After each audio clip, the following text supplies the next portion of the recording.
Rich, a few days on from that win against Dunslet now. What's your thoughts looking back at that one? Yeah, look, started the game really well. First 20, 25 minutes, did what we spoke about, put some points on the board, looking in control. Then second half, just came out, probably didn't have the same intensity as what we started the game with. And, nearly got red-faced in a way in them coming back. Changes probably within the team didn't help. With losing our right edge, we had to move a fair some bodies around to plug them holes, and it did disrupt us. It ended up only having one half, so again, communication brought down that flow of the game that you like to have with two halves, and we hung on to the win and climbed up that ladder, which is what it's about. That disruption, it kind of really made that second half especially a bit of an arm wrestle, didn't it? Yeah, look, we give away penalties, we made errors, and any team you do that against, they're going to post points on the board, and thankfully we did enough first half to see the game out. When you look at that league table, obviously it's the 2 points that have gone our way. It's about putting that second half behind us and kicking on ready for Friday night, isn't it?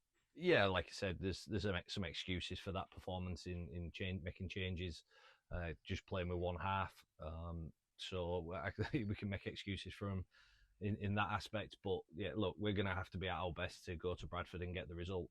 They're a very good team. They're signing, again, players to strengthen them for the back end. In Chris Hill coming in, very experienced international, and it's one of them games where we need them probably to have a little bit of an off day and us to be at our best to get the result.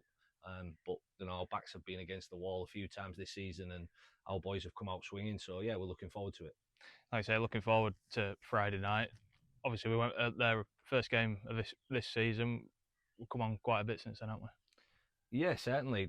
We've ever since that York game, I think it sort of opened our eyes to what can happen if you don't apply yourselves, and we've done that since. We've been in every game. We've played ever since then. We've had a chance of winning them. So for us, yeah, look, we're in a good place as in the way that we're playing. Like I say, we probably just need the bounce of the ball a little bit. Some decisions maybe go away on a very tight pitch and against a very big team, and who knows? No one's expecting us to go there and get a win. So a little bit, it's a free shot for us.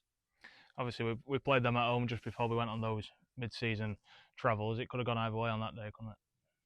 Yeah, look, I think they stay in games. They manage the games really well, and I think teams just drop off and they maintain what they're doing, and they've got some really smart halves and some great strike on an edge to really punish you, and that's what they've done in recent weeks and against us. So again, it's going to have to be an 80-minute performance if we're going to get the result. The league table obviously doesn't lie. They're obviously up there for a reason, but we've shown, especially over this last kind of 6 to 8 weeks, that we can just about match anyone, can't we? Yeah, we've been very resilient, and if we continue that, we're in with a big shout.